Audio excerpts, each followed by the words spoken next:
السلام عليكم ورحمة الله وبركاته. أهلا وسهلا بيكم في قناة موزي وموري كروشيه. إن شاء الله في حلقة النهاردة هنعمل مع بعض الشنطة الجميلة دي، شنطة على شكل قوقعة.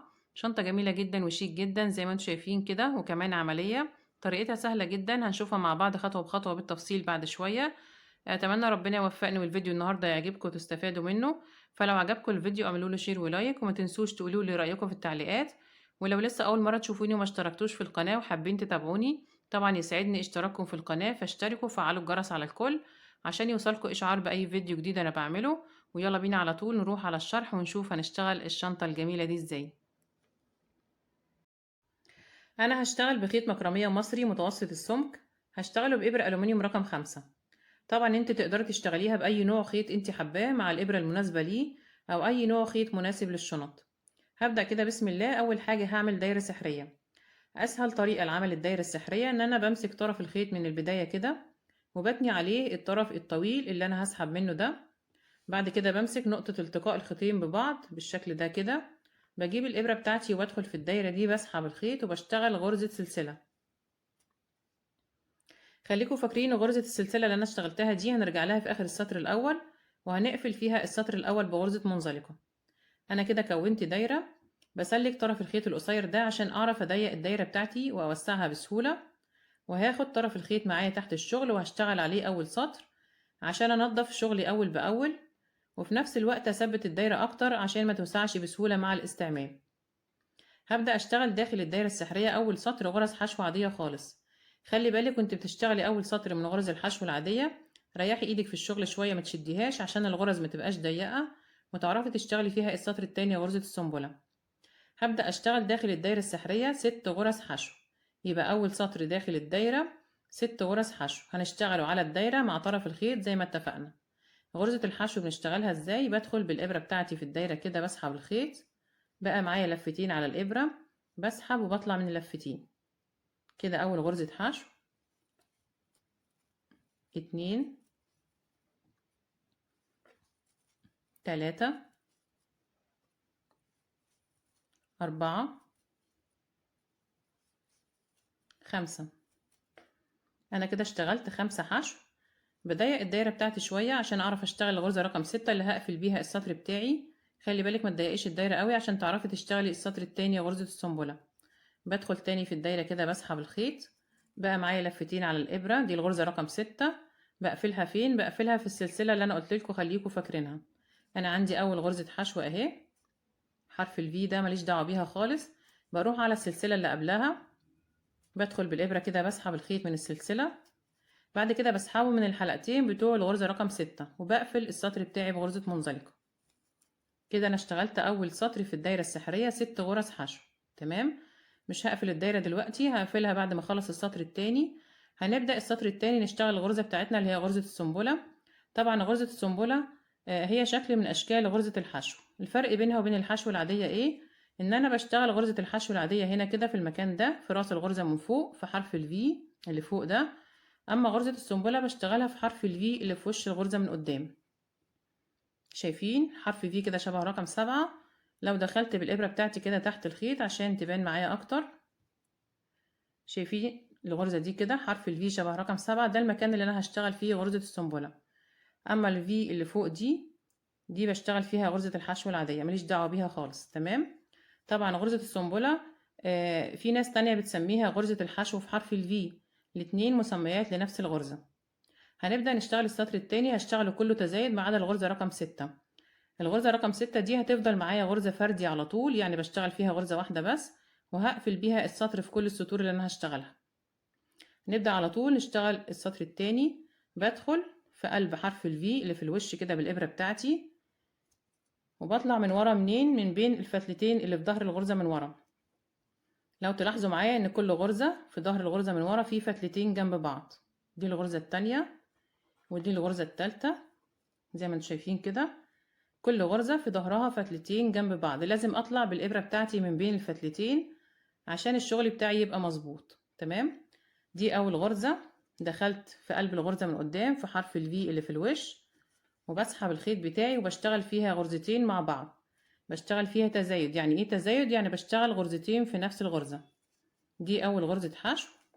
بجيب علامة بحطها في اول غرزة عشان اعرف بداية السطر ونهايته. كده انا اشتغلت اول غرزة، بدخل في نفس الغرزة معاها وبشتغل الغرزة التانية.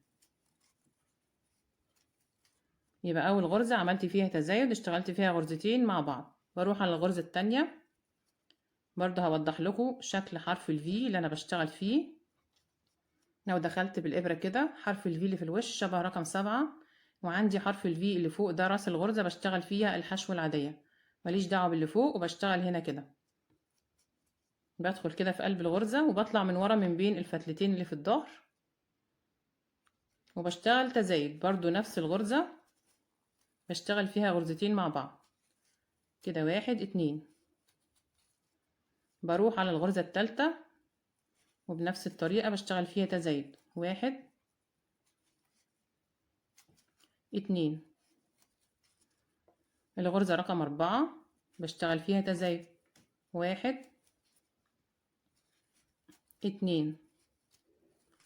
الغرزة رقم 5 بشتغل فيها تزايد، دي آخر غرزة هعمل فيها تزايد.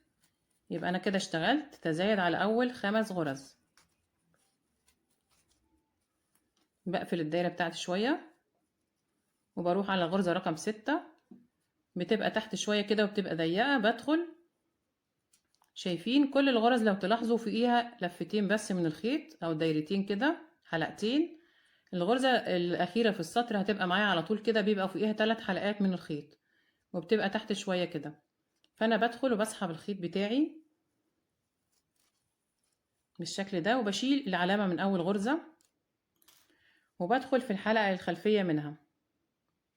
أنا عندي أول غرزة حرف الفي أهو، حلقة أمامية وخلفية، ماليش دعوة بالأمامية خالص، وبدخل في الحلقة الخلفية للغرزة الأولى. بقى معايا كده 3 لفات، اللفتين بتوع الغرزة الأخيرة واللفة بتاعة الحلقة الخلفية للغرزة الأولى. بسحب الخيط من ال3 لفات وبقفل السطر بتاعي بغرزة منزلقة. كده أنا خلصت السطر التاني، الشكل كده زي ما انتم شايفين. بقفل الدايرة بتاعتي خلاص.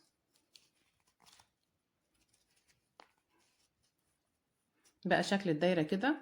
يبقى أنا اشتغلت تزايد على أول 5 حشو، والغرزة الأخيرة اللي هي رقم 6 اشتغلت فيها غرزة واحدة بس.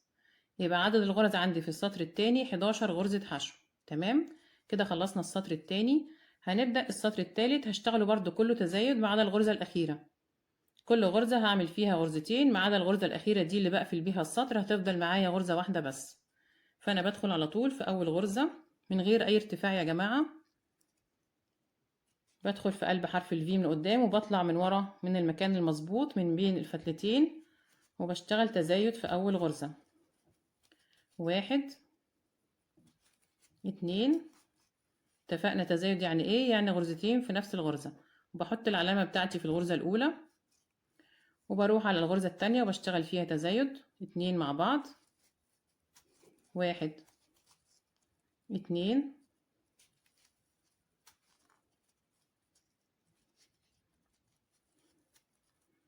والغرزة التالتة بعمل فيها تزايد برضو. بكرر كده على كل الغرز لحد ما اوصل لآخر السطر للغرزة الأخيرة اللي هي رقم 11. هكرر كده بنفس الطريقة، بشتغل في كل الغرز تزايد لحد ما اوصل لآخر غرزة نشتغلها مع بعض ونقفل السطر بتاعنا. انا كده وصلت اخر غرزة يا جماعة، نشتغلها مع بعض ونقفل السطر بتاعنا. بدخل في الغرزة الأخيرة كده، زي ما قلت لكم بتبقى تحت شوية كده، فوقيها 3 حلقات من الخيط، عكس الغرز التانية فوقيها حلقتين بس. وبسحب الخيط بتاعي، هشتغل فيها غرزة واحدة بس، بشيل العلامة من الغرزة الأولى، وبدخل في الحلقة الخلفية للغرزة الأولى. بقى معايا 3 لفات، اللفتين بتوع الغرزة الأخيرة واللفة الخلفية بتاعة الغرزة الأولى. بسحب الخيط من ال3 لفات وبقفل السطر بتاعي بغرزة منزلقة. تمام، شايفين شكل الدايرة جميل ازاي؟ عدد الغرز عندي في السطر الثالث 21 غرزة حشو، لأن أنا اشتغلت تزايد على أول 10 غرز، والغرزة رقم 11 اشتغلت فيها واحدة بس. هنبدأ السطر الرابع هشتغله كله من غير تزايد، يعني هشتغل في كل غرزة غرزة حشو واحدة بس. هيبقى عدد الغرز عندي نفس العدد اللي معايا في السطر الثالث، وهو 21 غرزة حشو. ببدأ السطر الرابع، بدخل في أول غرزة على طول، بسحب الخيط وبشتغل أول غرزة، وبحط العلامة بتاعتي في الغرزة الأولى. بروح على الغرزة التانية وبشتغل تاني غرزة كده 2. التالتة، 3، 4،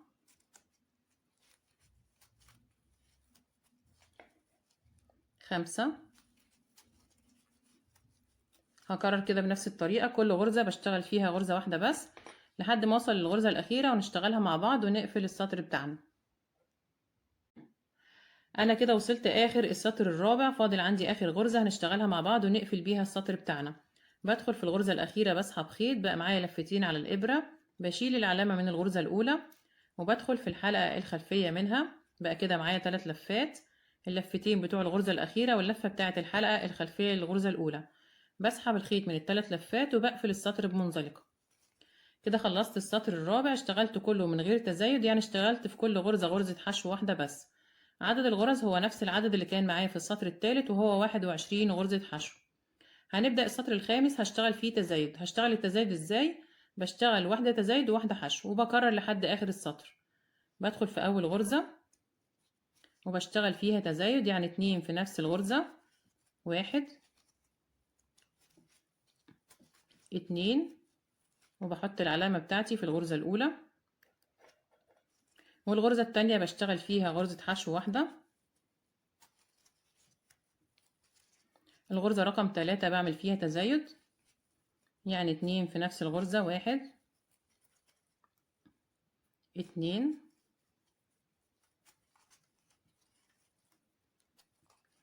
الغرزة رقم 4 بشتغل فيها غرزة حشو واحدة بس. هكرر بقى بنفس الطريقة، بشتغل واحدة تزايد وواحدة حشو لحد ما اوصل لآخر السطر ونشتغل آخر غرزة مع بعض ونقفل السطر بتاعنا. كده أنا وصلت آخر السطر الخامس، فاضل عندي آخر غرزة هنشتغلها برضو مع بعض ونقفل بيها السطر بتاعنا.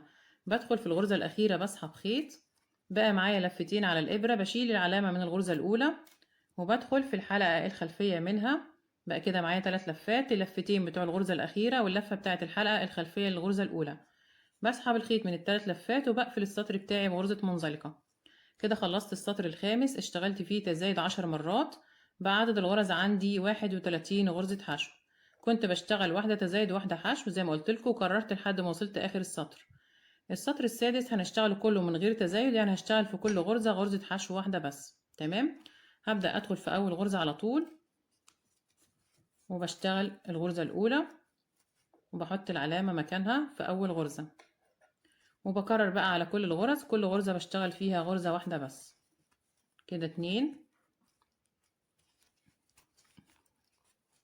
3،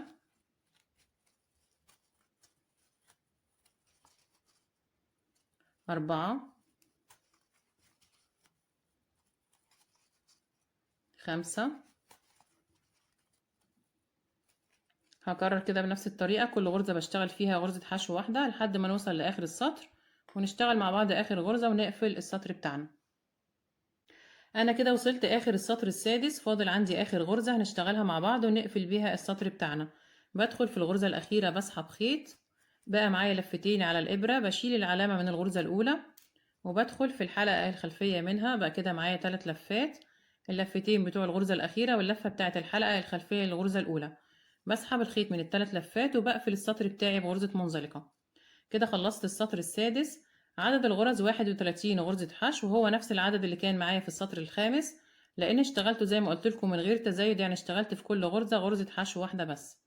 أنا هوقف شغل عند السطر السادس لأني تقريبا وصلت لمقاس الدايرة اللي أنا عايزاه. هجيب المازورة ونشوف المقاسات مع بعض.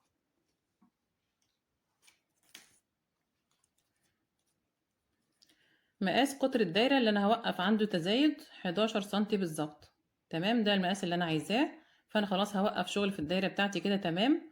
هنبدأ نقص الخيط ونشوف هننضف الخيط ازاي. بقص الخيط بتاعي كده بالشكل ده.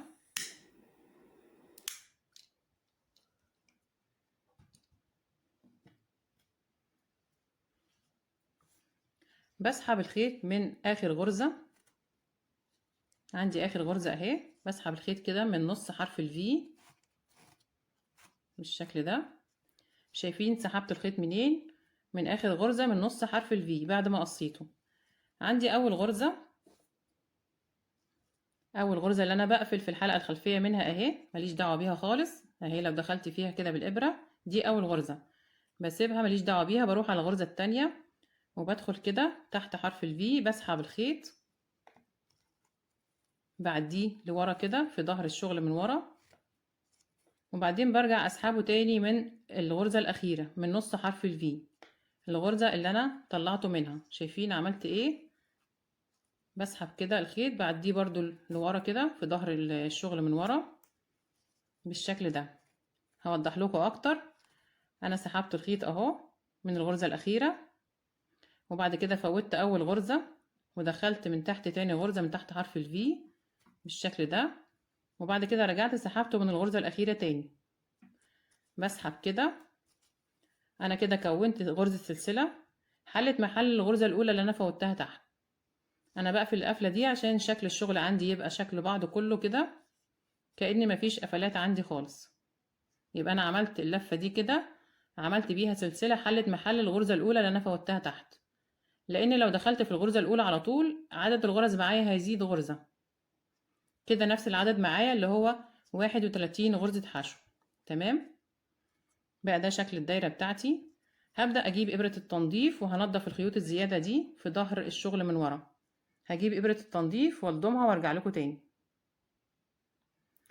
انا كده يا جماعة لضمت ابرة التنظيف في الخيط الزيادة زي ما انتم شايفين كده. هبدأ ادخل في ظهر الغرز من ورا كده تحت غرز الحشو وهنضف الخيط الزيادة ده. بدخل كده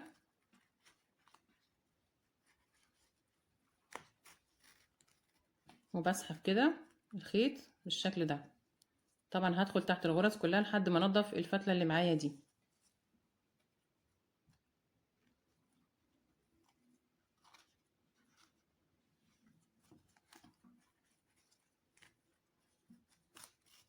بالشكل ده كده هكرر كده لحد ما اخلص الخيط اللي معايا.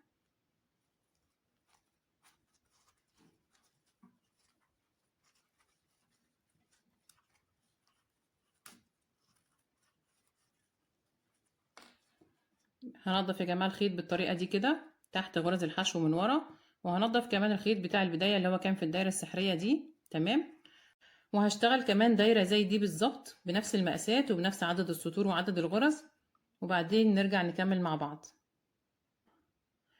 انا كده خلاص يا جماعة اشتغلت الدايرة التانية زي ما قلت لكم بنفس الطريقة اللي اشتغلنا بيها الدايرة الاولى مع بعض، طبعا وبنفس المقاسات وبنفس عدد السطور وعدد الغرز. بقى عندي دايرتين زي ما انتم شايفين كده بنفس الشكل وبنفس المقاس، دايرتين زي بعض بالظبط. نضفت الخيط بتاع البداية اللي كان في الدايرة السحرية زي ما عملت في الدايرة الأولى. أما بالنسبة للخيط بتاع النهاية ده فأنا مش هقصه وهكمل بيه شغل عادي خالص وهشتغل بيه الجوانب بتاعة الشنطة. انت لو مش حابة تكملي بنفس الخيط وحابة تقصيه، بتقصي الخيط وبتقفلي الدايرة بتاعتك زي ما عملنا في الدايرة الأولى بالظبط، هيبقى عندك دايرتين زي دي.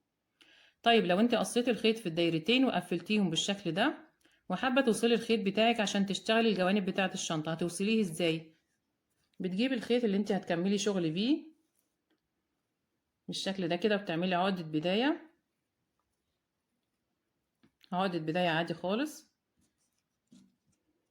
بتجيبي الإبرة بتاعتك وبتدخلي في أي دايرة من الدايرتين اللي انت اشتغلتيهم وفي أي غرزة تحت حرف الفي كده بتسحبي العقدة بتاعة البداية دي وبتعملي غرزة منزلقة كده. احنا وصلنا الخيط وهنشتغل الجوانب بتاعة الشنطة عادي خالص. ده بالنسبة في حالة لو انت قصيتي الخيط في الدايرتين وقفلتيهم بالشكل ده كده، بتوصلي الخيط بالطريقة دي وبتكملي شغلك عادي خالص. تمام.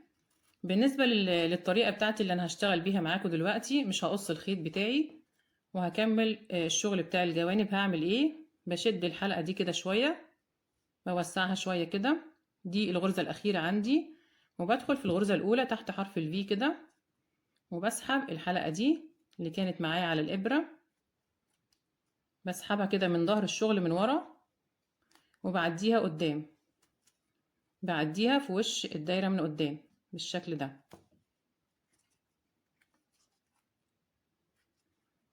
انا كده عديت الحلقة بتاعتي قدام، بسحب الخيط وبعمل غرزة منزلقة. بقى الشكل عندي هنا، الشكل هنا زي هنا بالظبط. تمام.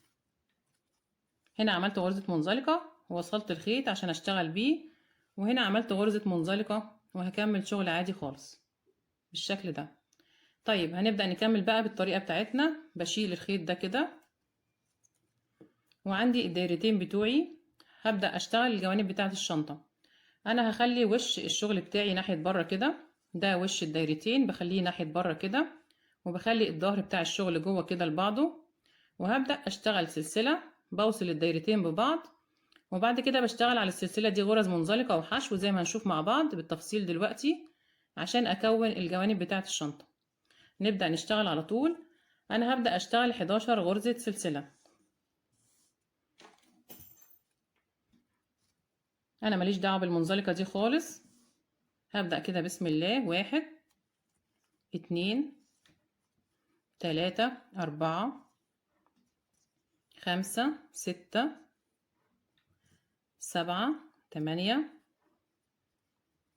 9 10 11. انا كده اشتغلت 11 غرزة سلسلة. هجيب المزورة الاول ونشوف المقاس بتاع السلاسل دي كام سنتي، عشان لو حابة تكبري او تصغري عن المقاس اللي انا هشتغل بيه. ال11 سلسلة مقاسهم 9 سنتي بالظبط. تمام. طبعا انت لو حابة تكبري عن كده او تصغري حسب ما انت عايزة. انا كده عندي وش الدايرة بتاعتي اهي. بجيب الدايرة التانية وبرضو بخلي الوش بتاعها فوق كده بالشكل ده، وبدخل في اي غرزة من الغرز، مش لازم غرزة معينة. بدخل كده من فوق، شايفين بدخل ازاي؟ خلي بالكم معايا. بدخل من فوق تحت حرف الفي، وبخلي الخيط بتاعي تحت كده بسحبه بالإبرة، وبطلع بيه على وش الدايرة، وبعد كده بطلع من الحلقة اللي كانت معايا على الإبرة، بعمل غرزة منزلقة. كده انا وصلت الدايرتين ببعض بال11 سلسلة زي ما انتم شايفين كده. تمام. انتوا لو لاحظتوا معايا كده هتلاقي غرزة منزلقة في الاول هنا شبه السلسلة ماليش دعوة بيها خالص، وغرزة منزلقة في الجنب التاني برضو شبه السلسلة ماليش دعوة بيها خالص.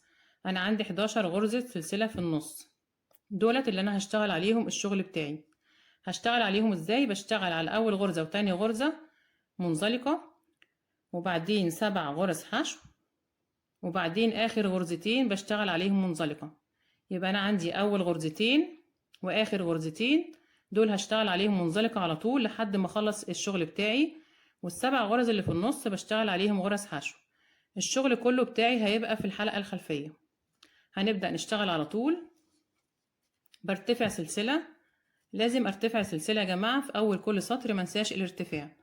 بروح على اول غرزة سلسلة بدخل في الحلقة الخلفية وبشتغل منزلقة، بسحب الخيط وبعدين بسحبه من اللفة اللي على الإبرة. بروح على تاني سلسلة بدخل في الحلقة الخلفية بسحب الخيط وبعمل منزلقة، بسحبه من اللفة اللي على الإبرة. كده اشتغلت 2 منزلقة. بروح على ال7 سلاسل اللي جايين دول بشتغل عليهم 7 غرز حشو. غرزة الحشو ازاي؟ شفناها وعارفينها. بسحب خيط بقى معايا لفتين، بسحب وبطلع من اللفتين كده. 1 2 3 4 5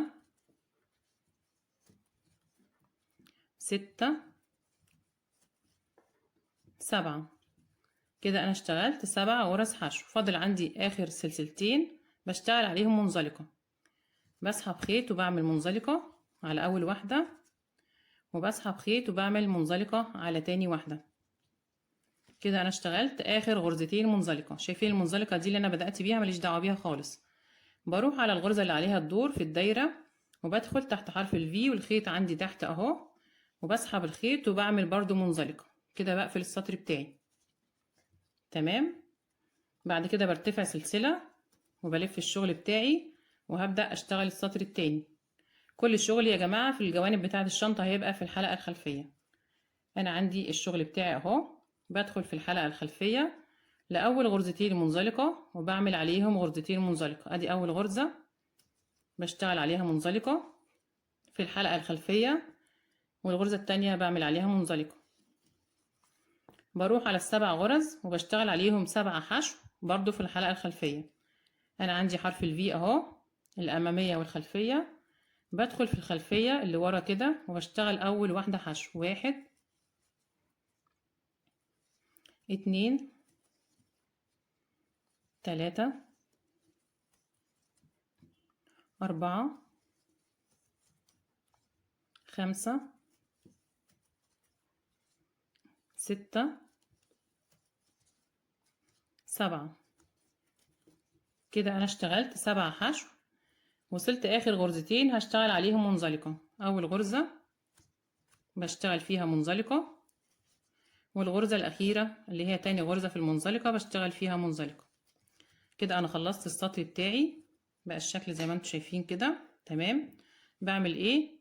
بروح على الغرزة اللي عليها الدور، شايفين بخلي الخيط بتاعي تحت كده، وبدخل في الغرزة اللي بعديها اللي هي عليها الدور تحت حرف الفي، بسحب الخيط من تحت بالشكل ده كده وبعمل منزلقة. تمام. بعد كده برتفع سلسلة وبروح على اول غرزتين منزلقة وبشتغل عليهم منزلقة. واحد، اول واحدة منزلقة في الحلقة الخلفية والتانية منزلقة في الحلقة الخلفية. بعد كده بروح على السبع غرز وبشتغل عليهم 7 حشو في الحلقة الخلفية. 1 2 3 4 5 6 7. كده انا اشتغلت 7 حشو. وصلت اخر غرزتين منزلقة بشتغل عليهم منزلقة. ادي اول واحدة منزلقة، وادي تاني واحدة منزلقة اللي هي اخر غرزة. بعد كده بعد الدايرة بتاعتي كده بظبطها وبدخل في الغرزة اللي عليها الدور بالشكل ده كده تحت حرف الفي، وبخلي الخيط تحت كده بسحبه وبعمل منزلقة، بقفل السطر. بعد كده برتفع سلسلة وبلف الشغل وببدأ السطر اللي بعد كده. اول 2 منزلقة بشتغل عليهم منزلقة في الحلقة الخلفية. ادي اول واحدة وادي تاني واحدة، وبعد كده بشتغل على ال7 حشو 7 حشو في الحلقة الخلفية، والاتنين المنزلقة اللي في الاخر بشتغل عليهم منزلقة. هكمل السطر وهرجع لكم تاني. انا كده وصلت اخر السطر يا جماعة. اشتغلت اخر غرزتين اشتغلت عليهم منزلقة. بخلي الخيط بتاعي تحت كده تحت الدايرة، وبدخل في الغرزة اللي عليها الدور تحت حرف الفي كده، بسحب الخيط من تحت وبطلع بيه لفوق كده وبعمل منزلقة. كده قفلت السطر. تمام. بلف الشغل كده وبعمل سلسلة ارتفاع، وهرجع تاني على الغرز بتاعتي. اول غرزتين بعمل عليهم منزلقة، وبعد كده 7 حشو وبعدين 2 منزلقة في الاخر. بدخل على اول غرزتين 1 2 كده اشتغلت 2 منزلقة. هشتغل 7 حشو على ال7 حشو دول في الحلقة الخلفية، وبعد كده اشتغل 2 منزلقة على اخر غرزتين منزلقة وارجع لكم تاني. انا كده وصلت اخر السطر يا جماعة واشتغلت اخر غرزتين منزلقة. هنقفل السطر مع بعض. بدخل، شايفين الغرزة اللي عليها الدور، بدخل كده تحت حرف الفي والخيط بتاعي تحت كده، بسحب الخيط وبعمل غرزة منزلقة. كده قفلت السطر. بعد كده برتفع سلسلة وبلف الشغل بتاعي وبكرر بقى بنفس الطريقة. ما ننساش الارتفاع في اول كل سطر. برتفع سلسلة وبشتغل على الاتنين اللي في الاول منزلقة، والسبعة اللي في النص 7 حشو، والاتنين اللي في الاخر منزلقة، وبقفل السطر بمنزلقة في السلسلة او في الغرزة اللي عليها الدور بنفس الطريقة اللي اشتغلنا بيها. بدأ الشكل يبان معايا الشكل كده. فانا هكرر بقى بنفس الطريقة. هيبقى شكل الجوانب بتاعتي كده. هكرر بنفس الطريقة لحد ما اوصل للجنب التاني هنا للمقاس اللي انا عايزاه في الجوانب بتاعة الشنطة. هكمل شغل كده وارجع لكم تاني ونشوف احنا اشتغلنا كام سطر ونشوف هنكمل شغل ازاي. انا كده خلاص يا جماعة اشتغلت الجناب بتاعة الشنطة بالطريقة اللي شفناها مع بعض لحد ما وصلت للمقاس اللي انا عايزاه. بقى الشكل زي ما انتم شايفين كده، شكلها جميل جدا. ده شكل الشنطة من بره، وده شكلها من جوه. زي ما احنا عارفين عدد الغرز في الدايرة كان 31 غرزة. انا اشتغلت الجناب على 25 غرزة بس. فاضل عندي فوق 6 غرز اللي هما الفتحة بتاعة الشنطة. 1 2 3 4 5 6. حابة بس اقول لكم ملحوظة عن المقاسات قبل ما نكمل شغل مع بعض. احنا اشتغلنا الدايرة دي مع بعض بمقاس 11 سنتي. ال 11 سنتي ده مقاس صغير لان انا بشتغل الشنطة بتاعتي مقاس صغير. طيب لو انت حابة تكبري الدايرة شوية وتشتغلي الشنطة بتاعتك مقاس كبير، هتكبري الدايرة ازاي؟ هتبصي دلوقتي على طول قدامك على الشاشة فوق كده في علامة الاي في الشريط الابيض، هتلاقي طريقة عمل الدايرة الكبيرة، هتضغطي عليه هيدخلك على الفيديو بتاع طريقة عمل الدايرة دي، بس بمقاس أكبر عن المقاس اللي احنا اشتغلناه مع بعض النهاردة. هتشتغلي الدايرة بتاعتك بالمقاس اللي انت عايزاه، وبعدين ترجعي تكملي الشنطة معانا. نكمل بقى شغل في الشنطة بتاعتنا. لو تلاحظوا معايا ان الشكل هنا كده في الجنب اليمين ده مختلف شوية عن الشكل في الجنب الشمال. الجنب الشمال ده اللي فيه سلسلة البداية اللي احنا بدأنا بيها، اللي هم 11 سلسلة. فانا عايزة اقرب الشكل من بعضه واخلي الجنبين شبه بعض. هعمل ايه؟ همشي بغرزة منزلقة بالخيط بتاعي تحت الست غرز دول كده لحد ما اوصل للجنب ده، وهشتغل عليهم 11 غرزة منزلقة. وبعد كده هروح على الدايرة اللي ورا وهشتغل كمان 6 غرز منزلقة على الدايرة اللي ورا عشان الشكل بتاعي يبقى زي بعضه. فانا هبدأ كده اشتغل منزلقة. بشتغل منزلقة ازاي؟ بدخل تحت الغرزة كده تحت حرف الفي، بسحب خيط وبعدين بسحب من الحلقة اللي على الإبرة كده. 1 2 3 4 5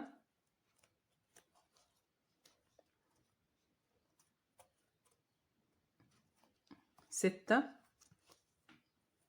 انا كده اشتغلت 6 منزلقة. هروح على اول غرزة اللي انا بدأت منها دي وبشتغل واحدة منزلقة كمان عشان اوصل لنقطة البداية. يبقى انا كده اشتغلت هنا كده 7 منزلقة. بعد كده هروح على ال11 سلسلة اللي هما بتوع البداية دول او ال11 غرزة، وهشتغل 11 غرزة منزلقة. بدخل كده وبشتغل 1 2 3. هكمل بقى بنفس الطريقة، هشتغل منزلقة على كل الغرز، وبعدين هشتغل كمان على الست غرز اللي في الدايرة اللي ورا، وبعدين نرجع نشوف هنقص الخيط بتاعنا ونقفل الشغل ازاي. انا كده خلاص اشتغلت منزلقة على كل الغرز زي ما قلت لكم لحد ما وصلت اخر غرزة في الدايرة اللي ورا. هبدأ اقص الخيط بتاعي لان انا خلصت شغل في الجزء ده كده من الشنطة، مش هحتاج الخيط تاني. بقص الخيط كده بالولاعة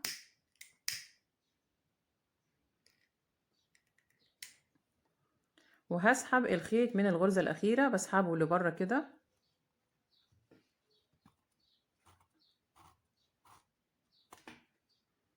بعد كده هدخله داخل الشنطة تاني من جوه. بدخل بالإبرة بتاعتي كده وبسحب الخيط لجوه عشان هنضفه بإبرة التنظيف في الشغل بتاعي من جوه. يبقى الشكل زي ما انتم شايفين كده. هنضف الخيط بتاعي بإبرة التنظيف في الشنطة من جوه وبعدين نرجع نكمل مع بعض.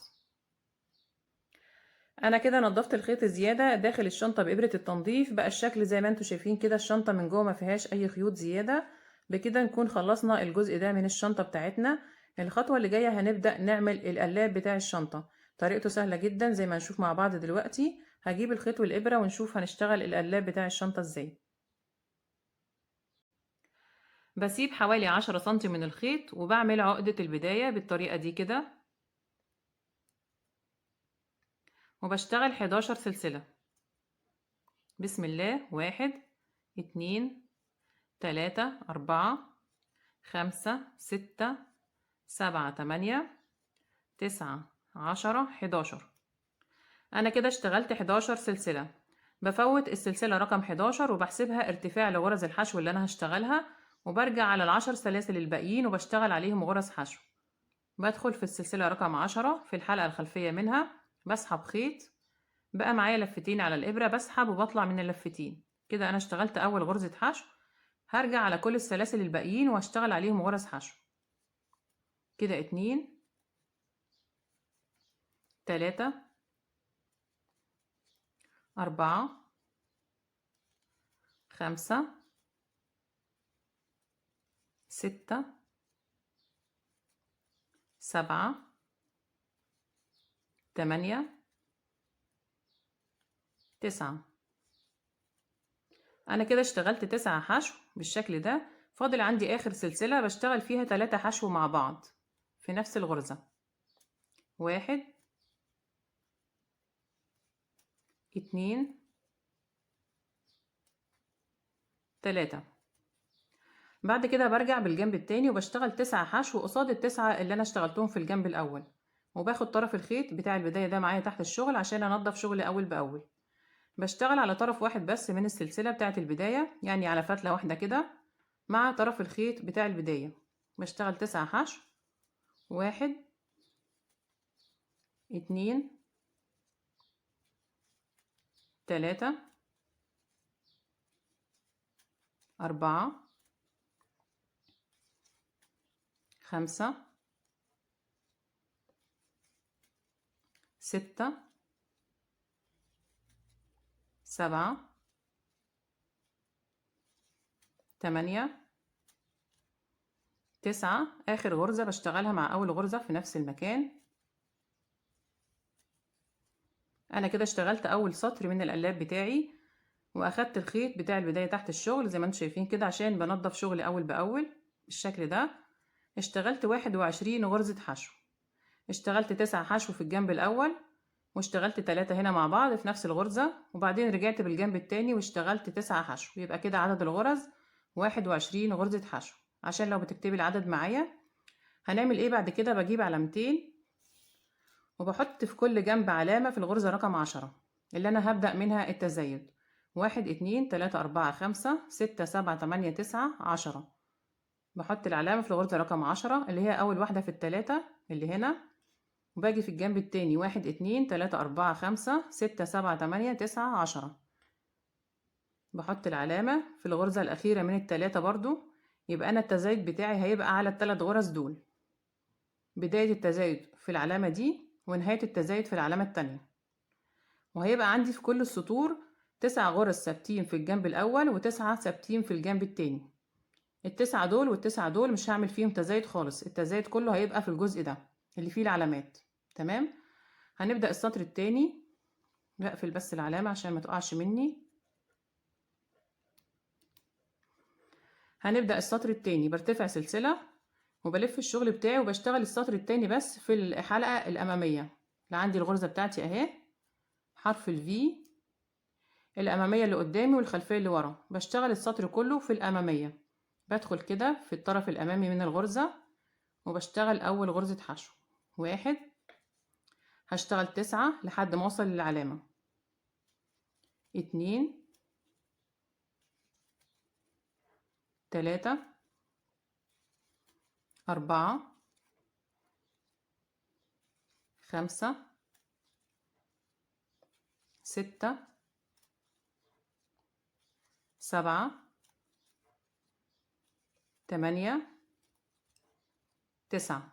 أنا كده اشتغلت ال9 غرز الثبات، وصلت لل3 غرز اللي فيهم العلامة. هشتغل فيهم تزايد. يعني ايه تزايد؟ يعني بشتغل في كل غرزة غرزتين مع بعض.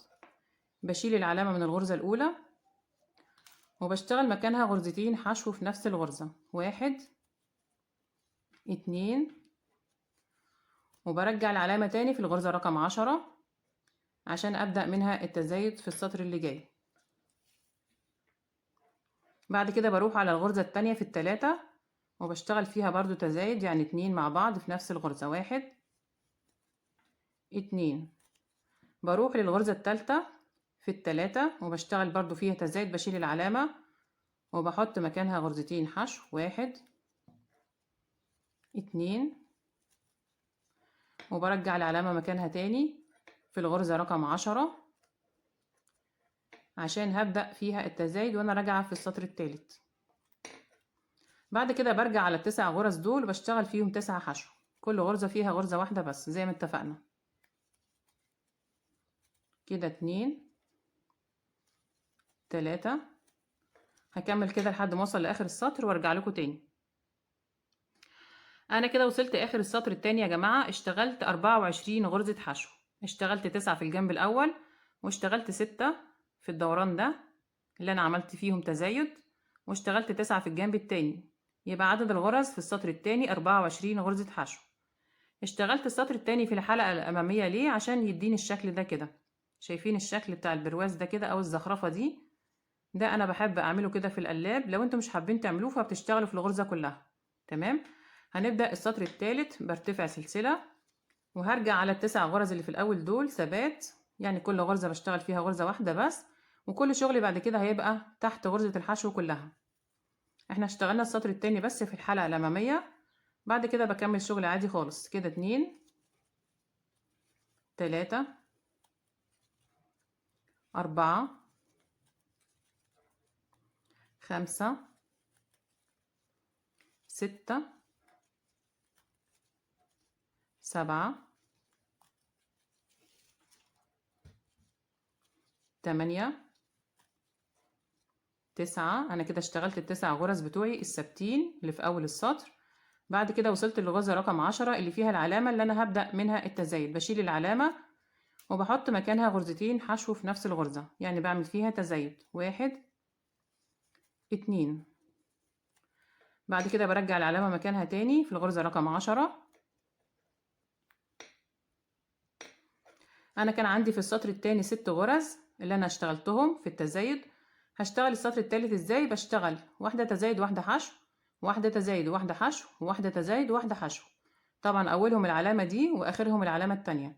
انا كده اشتغلت اول واحدة في ال6 اشتغلت فيها تزايد، التانية بشتغل فيها حشو واحدة بس، التالتة بشتغل فيها تزايد يعني 2 مع بعض في نفس الغرزة 1 2. الرابعة بشتغل فيها واحدة بس، والخامسة بشتغل فيها تزايد يعني 2 في نفس الغرزة 1 2. ورقم 6 اللي هي فيها العلامة بشيل العلامة وبحط مكانها غرزة واحدة بس.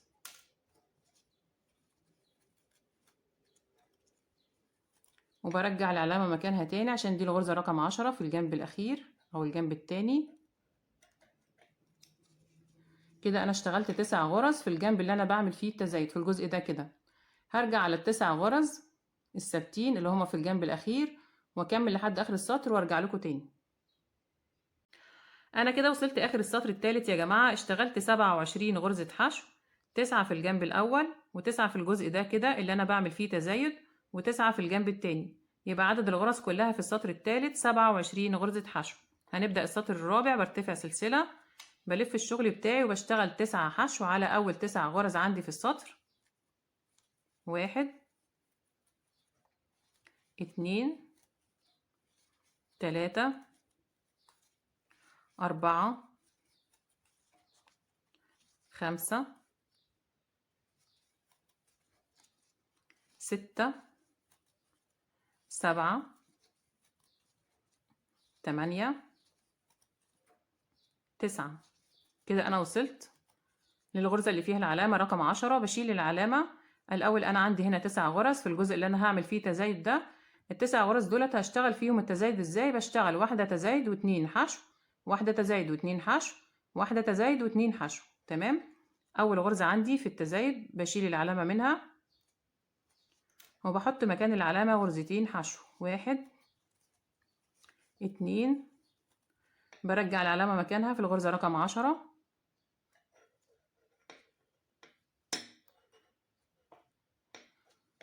بعد كده الغرزتين اللي جايين بشتغل فيهم حشو، يعني كل غرزة بشتغل فيها واحدة بس 1 2. الغرزة رقم 4 بعمل فيها تزايد يعني 2 في نفس الغرزة، و5 و6 بعمل في كل واحدة واحدة بس 1 2. الغرزة رقم 7 بعمل فيها تزايد 2 في نفس الغرزة 1 2. 8 و9 بشتغل في كل غرزة غرزة واحدة بس. دي رقم 8 بعمل فيها واحدة بس، ورقم 9 اللي هي آخر واحدة في التزايد أو في الجزء بتاع التزايد بشتغل فيها واحدة بس برضو، وبحط العلامة مكانها تاني عشان دي تعتبر الغرزة رقم 10 في الجنب التاني. بكمل بقى على ال9 غرز دول 9 غرز حشو ثبات من غير تزايد لحد ما اوصل لاخر السطر وارجع لكم تاني. كده انا وصلت اخر السطر الرابع.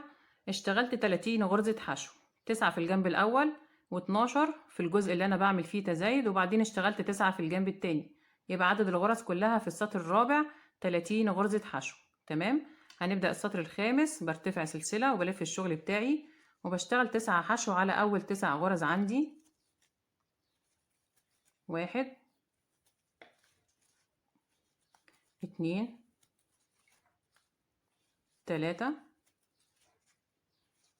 4 5 6 7 8 9. وصلت للغرزة رقم 10 اللي فيها العلامة واللي هبدأ منها التزايد. بشيل العلامة وبحط مكانها غرزتين مع بعض في نفس الغرزة، بعمل تزايد. أنا عندي هنا 12 غرزة في الجزء ده كده. بشتغل التزايد فيهم ازاي؟ بعمل واحدة تزايد وتلاتة حشو، واحدة تزايد وتلاتة حشو، واحدة تزايد وتلاتة حشو. أول غرزة في التزايد اللي هي رقم 10 دي بعمل فيها غرزتين مع بعض، 1 2، وبحط العلامة مكانها.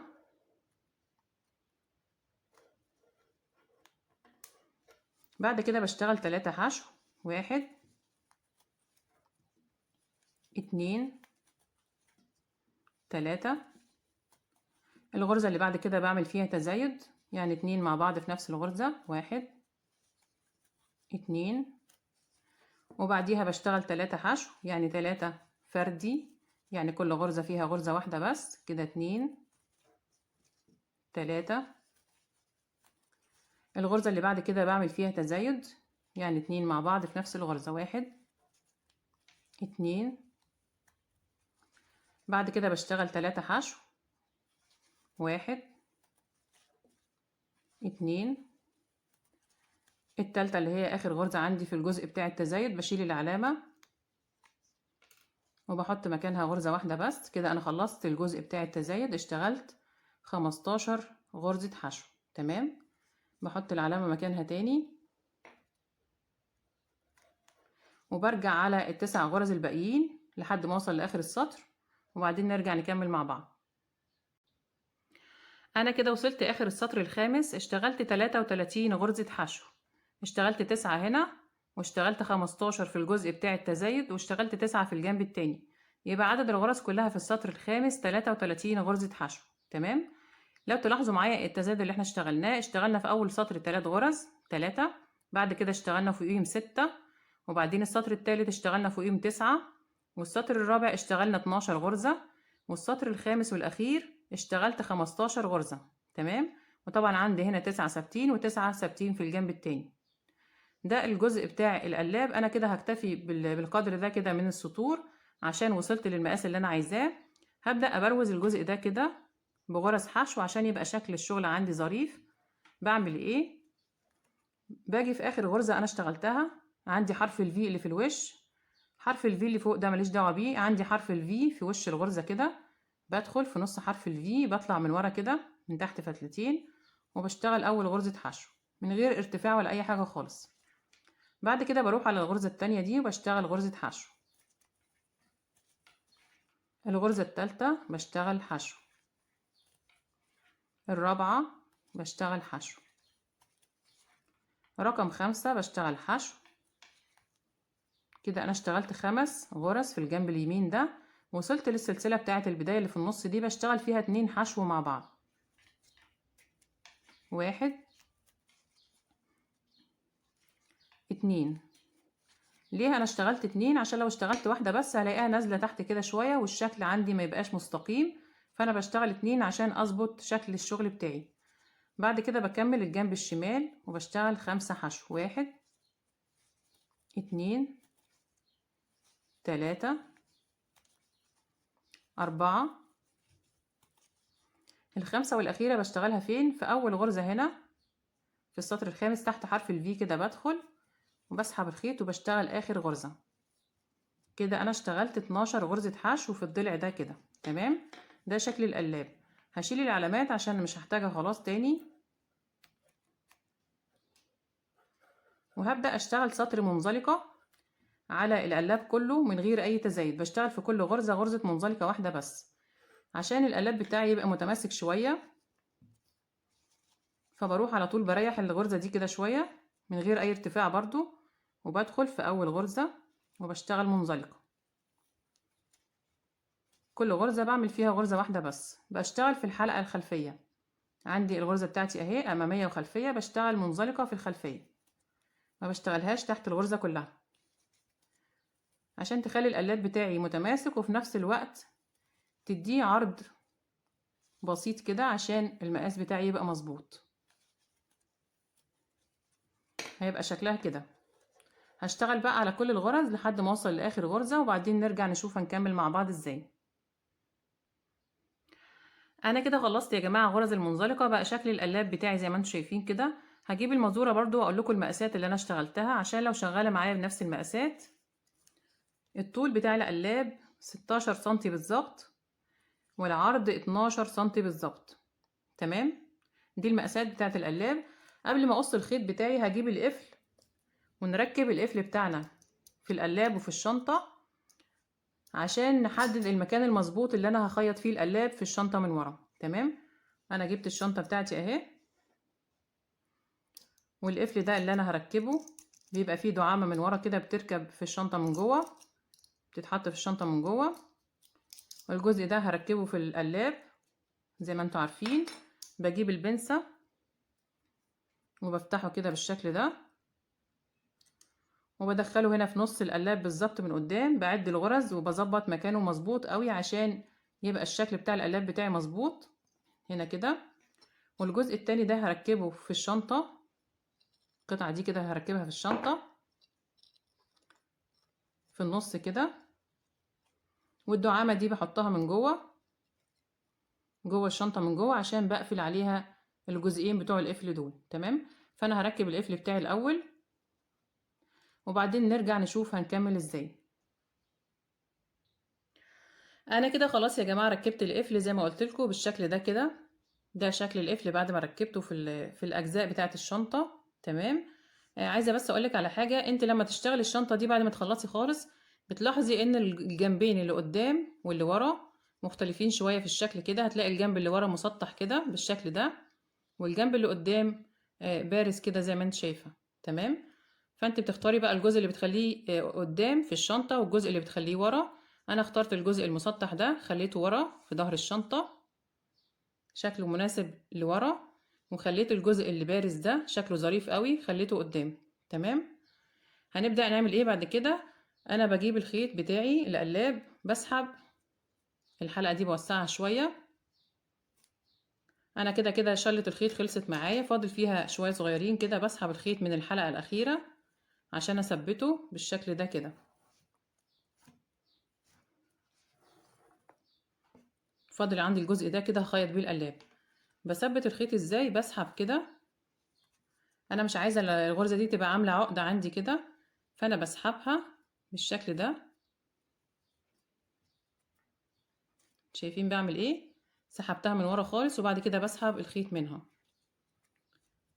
بقى شكلها كده مش باين عندي خالص. تمام، والخيط في نفس الوقت ثبته مش هيفك خالص مني. هبدأ اعمل معاينة على الشنطة ونشوف مكان القلاب اللي احنا هنخيطه فين. بقفل القفل بتاعي كده بالشكل ده. تمام، وبقلب الشنطة من ورا اهو عشان احدد الجزء او الغرز اللي انا هخيط فيها القلاب من ورا. اتمنى تكون الفكرة واضحة بالشكل ده كده. عندي القلاب بتاعي من قدام الشكل اهو، ومن ورا الشكل كده، والخيط بتاعي اهو. هبدأ ادخل الخيط جوه الشنطة عشان هخيط بمنزلقة. لو انت مش هتعرفي تخيطي بمنزلقة هيخيطي عادي خالص بإبرة التنظيف. الطريقة الاسهل ليكي استخدميها. انا بحب اخيط بمنزلقة عشان بتبقى ثابتة اكتر وبتدي شكل حلو للخياطة. هبدأ ادخل الخيط بتاعي من الغرزة دي كده. بجيب إبرة التنظيف وبلضمها في الخيط ونشوف هندخله ازاي. انا لضمت يا جماعة إبرة التنظيف في الخيط زي ما انتم شايفين كده. بدخلها في الغرزة اللي انا هخيط فيها، اللي انا هبدأ منها. بدخل الخيط بتاعي جوه كده، بسحبه جوه الشنطة عشان اعرف اخيط بمنزلقة بالشكل ده كده.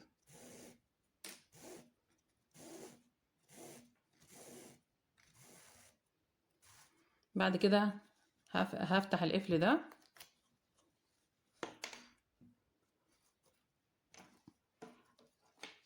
هيبقى شكل الخيط عندي كده جوه. هنبدأ نخيط بمنزلقة.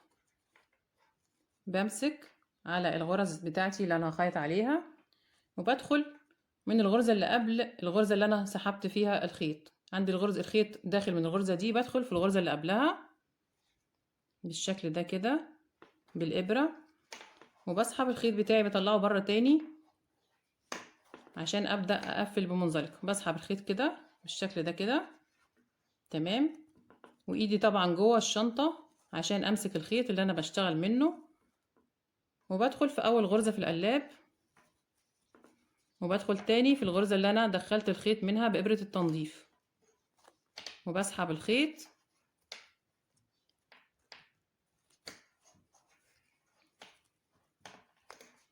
بالشكل ده كده، وبسحب تاني بطلع من الغرزة الأولى في القلاب، وبسحب من الحلقة اللي معايا على الإبرة، وبعمل أول غرزة منزلقة. هيبقى شكلها كده. بدخل في الغرزة التانية في القلاب، وبروح على الغرزة اللي بعدها. طبعا الغرزة هتبقى ضيقة شوية عشان احنا شغالين الدواير دي بغرزة السنبلة، وبسحب كده وبطلع من الحلقة اللي على الإبرة كده. عملت تاني غرزة منزلقة، بدخل في اللي بعدها وفي الغرزة اللي بعدها في الدايرة، وبسحب الخيط. بعد كده بسحبه من الغرزة بتاعة القلاب وبعمل منزلقة. هيبقى الشكل زي ما انتم شايفين كده تمام، شكل المنزلقة كده. فانا هخيط بقى القلاب بتاعي لحد الاخر، وبعدين نرجع نشوف الشكل النهائي عامل ازاي. انا كده خلاص يا جماعة خلصت خياطة القلاب بتاعي بغرزة المنزلقة بالطريقة اللي شفناها مع بعض. بقى الشكل زي ما انتم شايفين كده شكلها جميل جدا. وصلت اخر غرزة. بعمل ايه بعد كده؟ بشيل الابرة من الغرزة الاخيرة، وبوسع الحلقة اللي كانت معايا على الابرة، بوسعها شوية كده بالشكل ده. بعد كده بدخل بالابرة بتاعتي من الشنطة من جوه، وبطلع من الغرزة اللي بعد القلاب. بطلع كده من الغرزة اللي بعد القلاب، وبسحب الحلقة اللي كانت معايا على الإبرة بدخلها جوه الشنطة.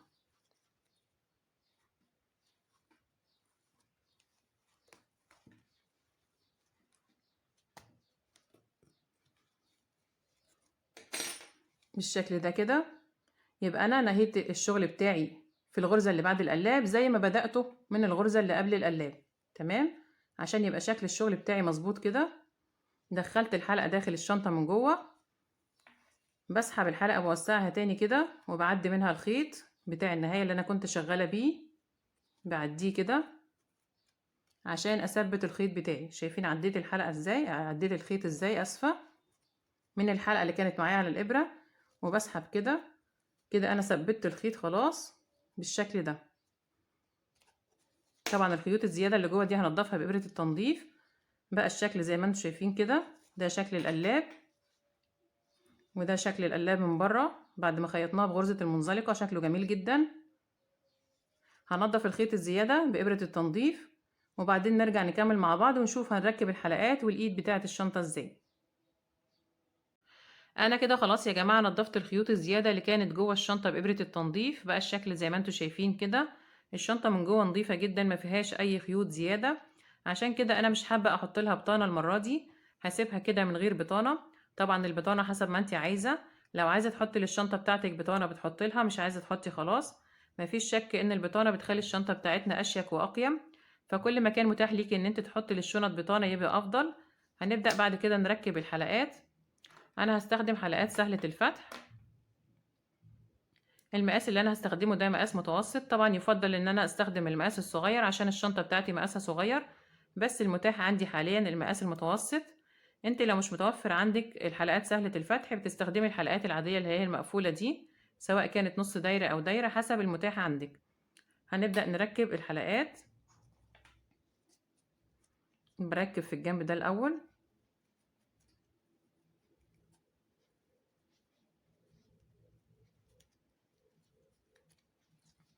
بالشكل ده كده، ونركب التانية في الجنب التاني.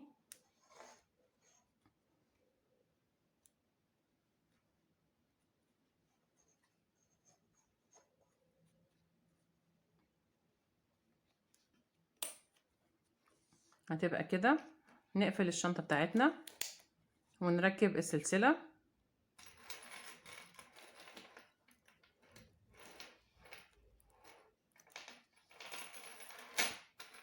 نركب من الطرف التاني كمان.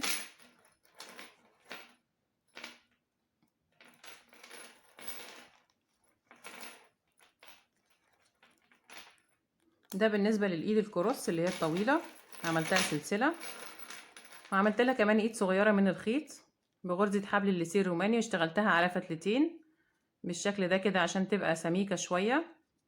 طبعا أنا عاملة فيديو مفصل لحبل الليسير روماني على القناة قبل كده، هسيب لكم اللينك بتاعه في صندوق الوصف تحت الفيديو ده عشان لو حابين ترجعوا له وتنفذوا الإيد دي.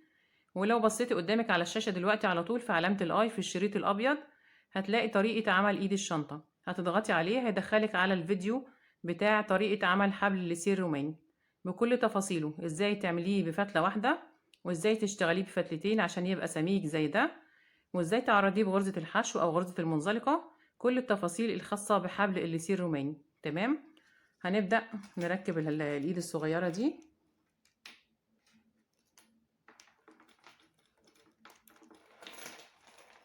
بركبها من الحلقة من الجنب التاني كمان، هيبقى الشكل كده. ده شكل الشنطة بتاعتنا بعد ما خلصناها. بكده نكون خلصنا حلقة النهاردة. اتمنى يا رب تكون الشنطة عجبتكم ويكون الفيديو عجبكم واستفدتوا منه. فلو عجبكم الفيديو واستفدتوا منه اعملوا له شير ولايك، ولو حابين تتابعوني ولسه ما اشتركتوش في القناة طبعا يسعدني اشتراككم في القناة، فاشتركوا وفعلوا الجرس على الكل عشان يوصلكم اشعار باي فيديو جديد انا بعمله. وان شاء الله نتقابل في الفيديو اللي جاي، وشكرا ليكم والسلام عليكم ورحمة الله وبركاته.